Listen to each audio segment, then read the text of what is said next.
Hi guys. അപ്പോൾ 2 ദിവസമായിട്ട് എൻ്റെ വീഡിയോസ് ഒന്നും കാണാത്തത് വേറൊന്നും കൊണ്ടല്ല കേട്ടോ. എനിക്ക് കുറച്ച് ഹെൽത്ത് ഇഷ്യൂസ് ഉണ്ടായിരുന്നു. അപ്പോൾ അതുകൊണ്ടായിരുന്നു എനിക്ക് എടുക്കാൻ പറ്റാനത്. ഇപ്പോൾ എന്തായാലും കുഴപ്പമില്ല, കുറച്ച് കുറവുണ്ട്. പിന്നെ എന്താണെന്ന് വെച്ച് കഴിഞ്ഞാൽ എല്ലാവരും എൻ്റെ ഫസ്റ്റ് വീഡിയോ കണ്ടെന്നാണ് എൻ്റെ ഒരു വിശ്വാസം. അഥവാ കണ്ടിട്ടില്ലെങ്കിൽ ഒന്ന് പോയി കാണുക. സോ ഗൈസ്, ഹോസ്റ്റലിൽ നിൽക്കാൻ ആഗ്രഹിക്കുന്നവരാണോ നിങ്ങൾ? എന്നാൽ അവർക്ക് വേണ്ടിയിട്ടുള്ള വീഡിയോസാണ് കേട്ടോ ഇത്. പിന്നെ ഹോസ്റ്റലിൽ നിൽക്കുമ്പോൾ ചിലർക്കത് ശരിയാവും, ചിലർക്കത് ശരിയാവണമെന്നില്ല. എൻ്റെ കാര്യത്തിൽ നോക്കുവാണെങ്കിൽ അത് ശരിയായിട്ടില്ലായിരുന്നു കേട്ടോ.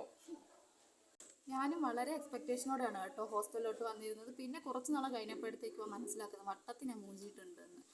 ഞാൻ ഹോസ്റ്റലിൽ ഒരുപാട് കാര്യങ്ങൾ ഞാൻ സാക്രിഫൈസ് ചെയ്തിട്ടുണ്ട്. ലൈഫ് വരെ ഞാൻ മടുത്തു പോയിട്ടുണ്ടായിരുന്നു. പിന്നീട് ഞാൻ ഇത്രയും ഇൻട്രോവേർട്ടായിരുന്ന ഞാൻ ഇപ്പോൾ ഒരുപാട് ഞാൻ എക്സ്ട്രോവേർട്ട് ആവാൻ കാരണം വേറൊന്നുമല്ല, എൻ്റെ ഫ്രണ്ട്സ്, എൻ്റെ അമ്മ മാത്രമാണ് എന്നെ ഒരുപാട് രീതിയിൽ എന്നെ മാക്സിമം എന്നെ ഹെൽപ്പും സപ്പോർട്ടും ചെയ്തിരുന്നത്. സോ ഗൈസ്, ഹോസ്റ്റലിൽ നിൽക്കുന്നവരും ഹോസ്റ്റലിൽ നിൽക്കാൻ പോകുന്നവർക്കും വേണ്ടിയിട്ടായിട്ട് ഞാൻ കുറച്ച് കാര്യങ്ങൾ പറഞ്ഞു തരാം. ഞാൻ പഠിച്ചു വെച്ചിട്ടുള്ള കുറച്ച് കാര്യങ്ങളാണ് കേട്ടോ.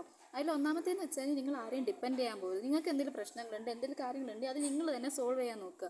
രണ്ടാമത്തേത്, നിങ്ങൾക്കൊരു സ്റ്റാൻഡേർഡും ലെവലും ഉണ്ട്, അത് നിങ്ങൾ കളയരുത്. അത് മറ്റുള്ളവരുടെ മുമ്പിൽ പോയിട്ട് കളഞ്ഞു കഴിഞ്ഞാൽ നമുക്ക് ഒരു വില പോകും, നമുക്ക് മറ്റുള്ളവരുടെ വില അങ്ങ് പോയി കിട്ടും നമുക്ക്.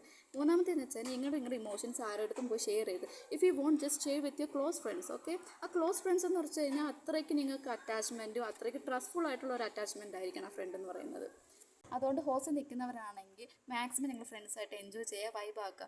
ആരോട് എന്തെങ്കിലും ദേഷ്യമോ ഈഗോ എന്തെങ്കിലും ഉണ്ടെങ്കിൽ കേട്ടോ ഒരു ജസ്റ്റ് ഒരു സോറി പറയടോ, ഒന്ന് ഇരുന്ന് സംസാരിച്ചാൽ മതി, തീരാവുന്ന പ്രശ്നങ്ങളില്ല. അപ്പോൾ നിങ്ങൾ നല്ല രീതിയിൽ നിങ്ങളുടെ കോളേജ് ലൈഫ് ഹാപ്പി ആയിട്ട് എൻഡ് ചെയ്യുക. നമ്മുടെ ലൈഫ് എന്ന് വെച്ച് കഴിഞ്ഞാൽ കിട്ടാവുന്ന ഒരൊറ്റ കാര്യമുള്ളൂ, നമ്മുടെ ഏജ് എന്ന് പറയുന്നത്. അതുകൊണ്ട് പ്രായത്തിനൊത്ത് ജീവിക്കുക, അല്ലെങ്കിൽ പിന്നെ അതിനൊരു അർത്ഥം കാണത്തില്ല.